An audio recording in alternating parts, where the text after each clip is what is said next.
pour votre plaisir. La ligne sera ouverte dans quelques instants à l'autre sur le +1 319 462 89 119 pour vous permettre de lui poser des questions. Vous aussi, et bien entendu, suite aux consultations donc entre les acteurs politiques et le gouvernement togolais a décidé de reporter les élections législatives et régionales d'une semaine. Et le président Foresta Zimna Nyasigbe a signé une série de décrets modifiant les décrets initiaux du 8 février 2024 concernant des scrutins. Désormais, donc, les élections auront lieu le 20 avril prochain, c'est-à-dire de cette année.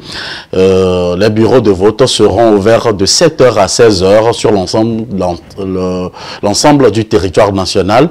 Les membres des forces armées assureront bien entendu la sécurité et sont autorisés à voter 12 heures avant, soit le mercredi 17 avril 2024. La campagne électorale débutera le 4 avril.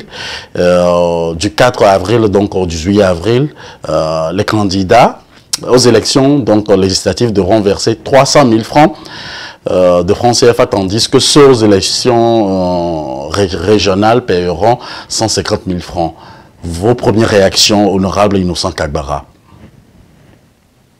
Bon, je crois que le cadre permanent de concertation nous permet en tant qu'acteurs politiques de pouvoir discuter quand il y a des difficultés. Et l'augmentation de la caution, puisque nous, en 2018, nous avons payé 100 000 par candidat. Et cette année, on nous demandait de payer 500 000. Nous avons trouvé que c'était un peu trop. Nous avons demandé une discussion au niveau du cadre permanent de concertation où l'ensemble des acteurs, l'ensemble de la classe politique, nous avons dit au gouvernement de revoir le cautionnement à la baisse. C'est ce qui fut fait. Mais ça revient aussi, l'ensemble des institutions fonctionnent, le cadre permanent fonctionne. Le gouvernement a pris un autre décret pour revenir à la baisse, mais c'est quoi qu'on dise, c'est eux qui fixent le prix, ou bien la caution. Nous, on aurait souhaité même qu'on revienne même à 100 000, même moins de 100 000, pour qu'il y ait plus d'inclusivité, pour qu'il y ait plus de, disons, de représentativité, que l'ensemble des courants soient représentés au Parlement. Bon, mais qu'à cela ne tienne, déjà, un tien vaut mieux que deux, tu l'auras.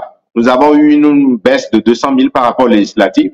Et par rapport au régional, il y a également une baisse. Bon, ça nous permet d'avoir quand même plus de candidatures et nous sommes satisfaits de cette décision du gouvernement.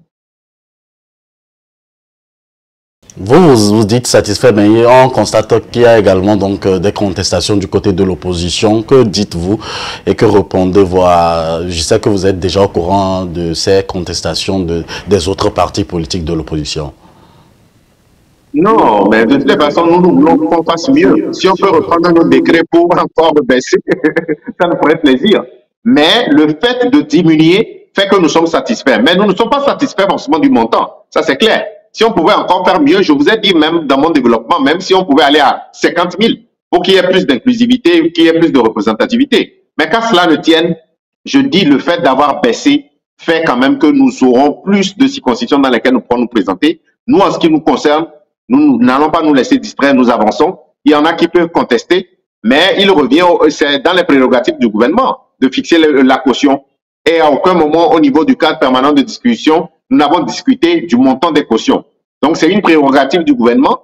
Nous, le montant, même si c'est 300 000, nous, on va s'organiser pour que nous puissions être présents au niveau du Parlement. Ce qui veut dire que vous êtes prêt au PDP pour déjà aller postuler dans plusieurs régions ou comment ça se passe avec le PDP? Tout à fait. Nous serons présents sur l'ensemble du territoire. Pour le moment, nous n'allons pas vous dire le nombre de circonscriptions.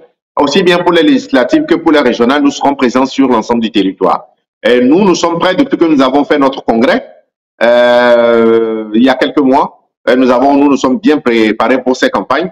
Et je crois que nous allons avoir une très belle campagne. Ça sera une messe de la démocratie.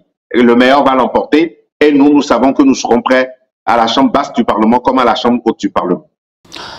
Je vais faire une petite digression aujourd'hui par rapport à cette thématique qui intéresse beaucoup aussi la diaspora. On constate qu'il y a peu de ces personnes-là, de ces cadres de la diaspora qui postulent bien entendu à ces élections qui auront lieu désormais le 20 avril prochain. Dites-nous, quels sont les tests en vigueur pour qu'un membre de la diaspora puisse postuler à ces élections?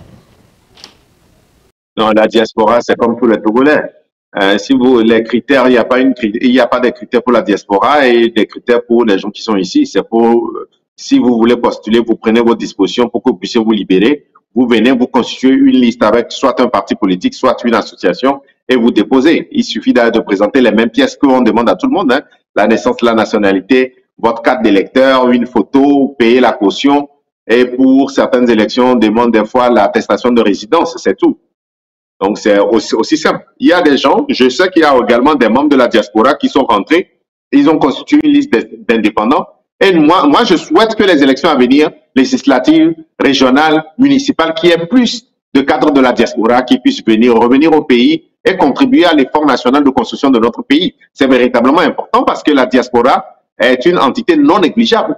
La diaspora à elle seule a envoyé au Togo, par exemple, en 2022-2023, près de 300 milliards. C'est plus important que l'aide au développement. Donc, la diaspora a sa place au niveau du Parlement togolais et dans d'autres pays même, il y a une circoncision par rapport à la diaspora. Peut-être 3, peut-être les Amériques, peut-être l'Europe, peut-être l'Afrique. Et par rapport à chaque circoncision, peut-être 1 ou 2 députés.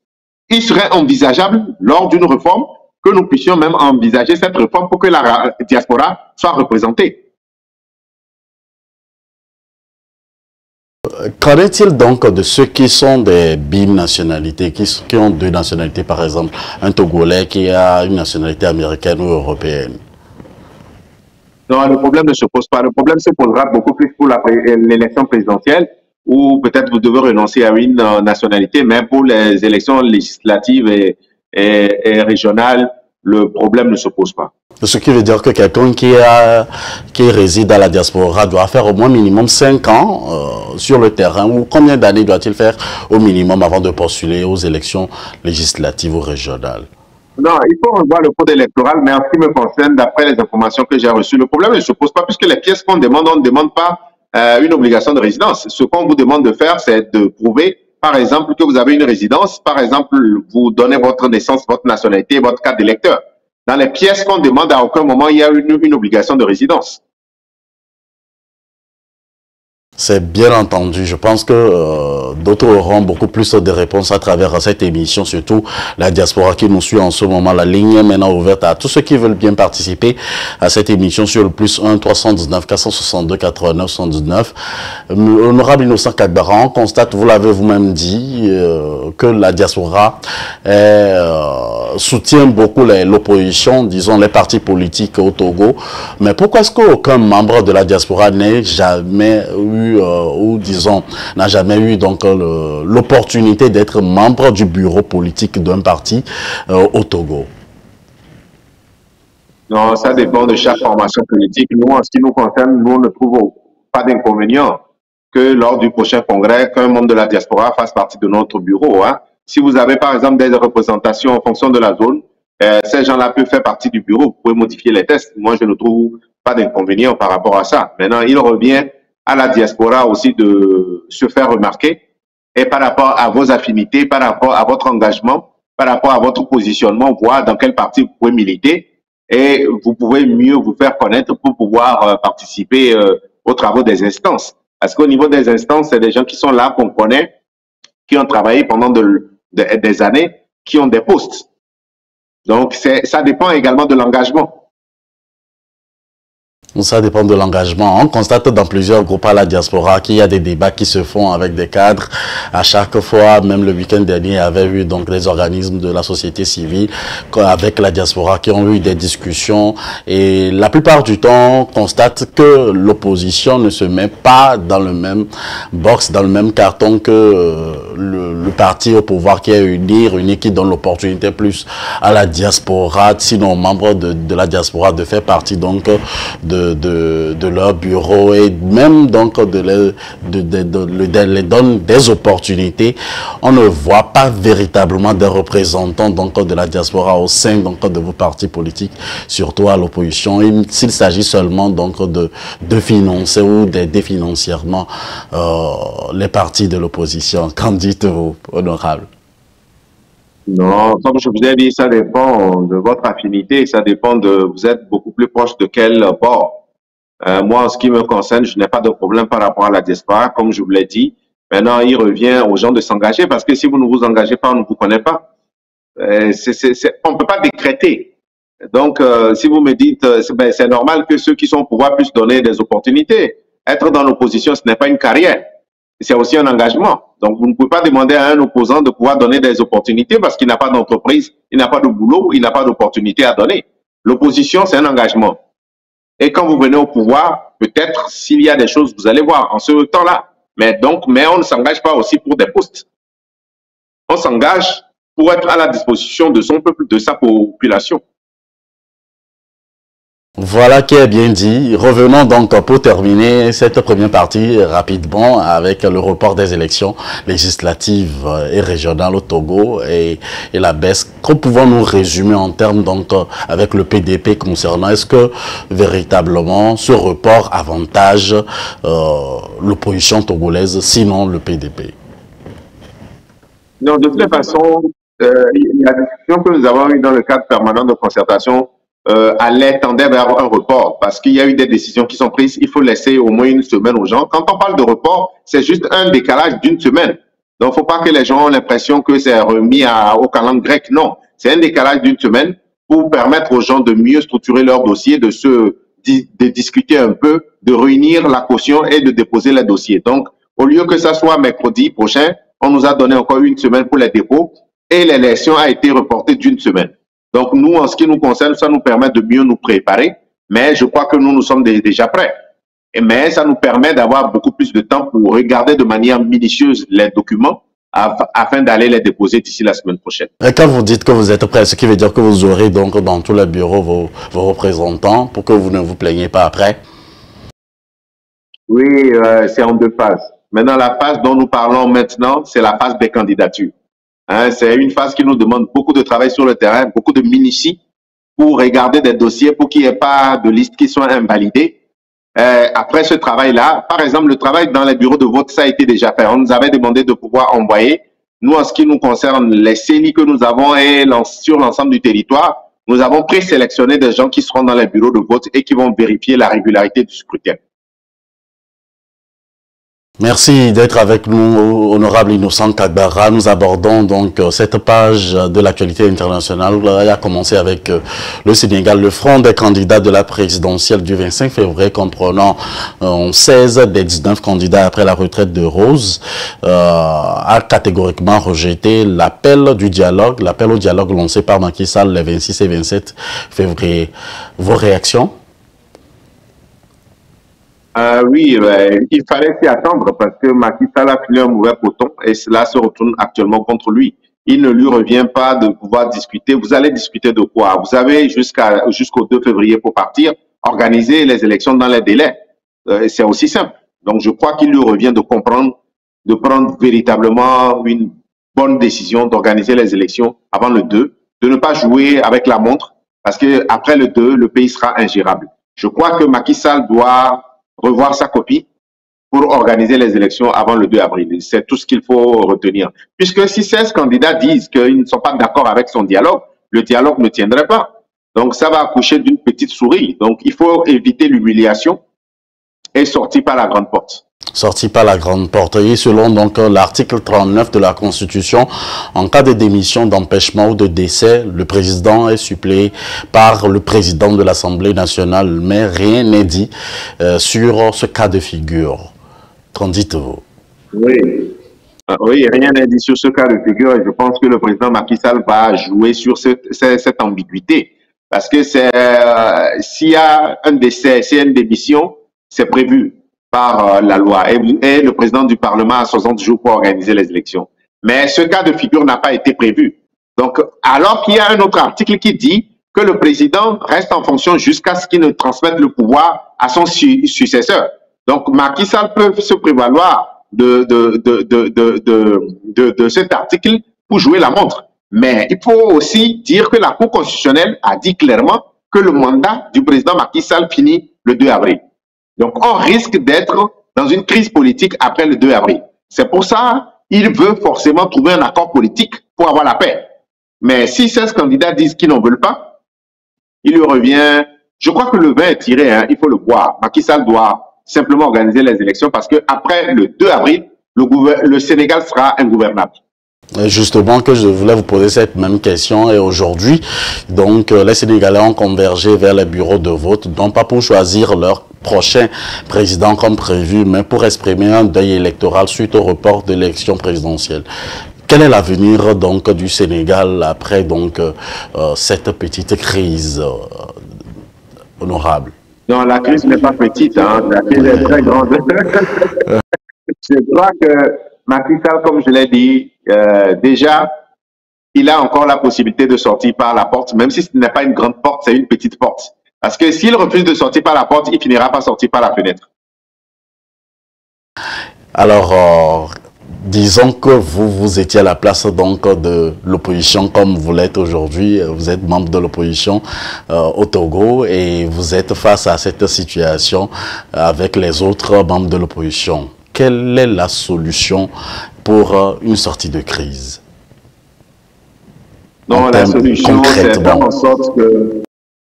Non, c'est faire en sorte que le président revienne à la raison. C'est discuter avec des membres de sa majorité qui sont beaucoup plus crédibles, qui sont beaucoup plus respectueux des tests et faire en sorte que les élections se tiennent à date. Et si les élections, notre crainte, c'est qu'après le 2, c'est que le pays sera ingouvernable. Qui va respecter? Un président qui n'a pas d'autorité, c'est que le pouvoir est dans la rue. Un président qui n'a pas d'autorité, qui n'a pas de légitimité, c'est que le pouvoir est dans la rue. Donc, il faut éviter cette situation parce que vous ne pouvez pas diriger un pays pendant 7 ans et après pendant 2 ans, pendant 12 ans pour laisser le pays dans une crise institutionnelle. Et la crise institutionnelle, c'est que vous l'avez orchestrée vous-même. Et c'est vraiment regrettable pour ce genre de personnes qui prennent le pouvoir et qui font pire que les gens qu'ils ont remplacés. Macky Sall doit revenir à la région, faire les élections le 2, sinon l'opposition va l'y contraindre et ça sera dommageable, comme je l'ai dit, parce que même si la porte est petite, autant prendre la porte. Parce que quand vous prenez la fenêtre, vous ne savez pas si, dès que vous traversez la fenêtre, si vous tombez dans un lac ou une lagune. La deuxième partie donc de l'actualité internationale que nous voudrons aborder avec vous, ce sera en Guinée où le président de la transition en Guinée a annoncé le lundi dernier, 19 dernier, la dissolution du gouvernement en fonction depuis juillet 2022. La dissolution du gouvernement est-elle donc la solution dans ce cas? Je pense que pour la Guinée, moi je l'ai toujours dit, un coup d'État ne résout rien.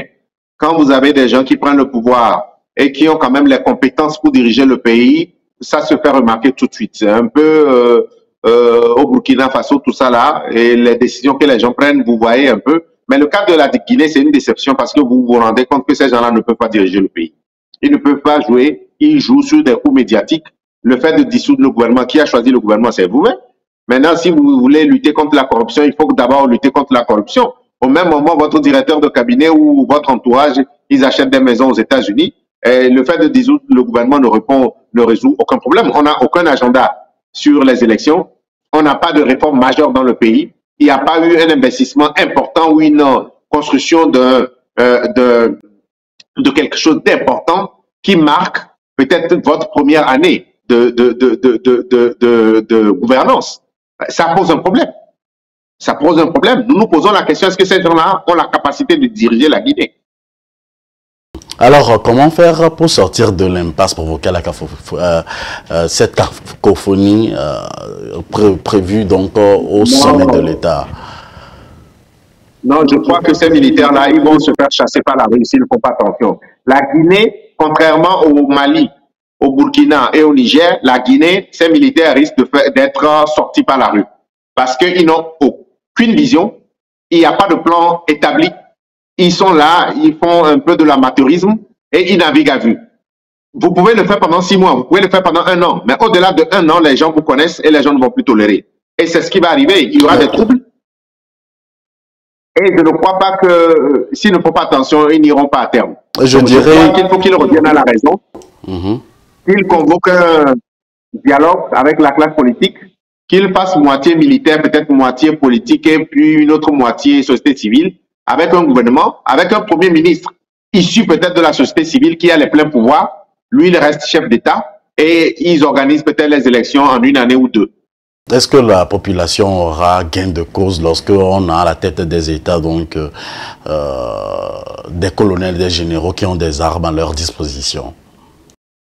Non, mais vous savez, vous pouvez Quand vous faites un coup d'État, tout de suite, c'est l'euphorie. Mais rapidement, les gens peuvent savoir si vous pouvez diriger ou ne pas diriger le pays. Mais comme je vous ai dit, la meilleure illustration, c'est le Burkina Faso, où on sent qu'il y a des gens qui ont une vision. La Guinée, c'est une déception. Donc, s'ils ne font pas attention, même si vous avez les armes, à un moment, ça va exploser. Ça va exploser. Et ils vont prendre forcément une décision, pensant que les armes vont faire l'affaire, mais c'est cette décision qui va les couler. Un peu comme dans tous les régimes ou bien au niveau des royaumes. Une semaine avant que le roi ne tombe, même si on lui disait qu'il allait tomber, il n'allait pas croire.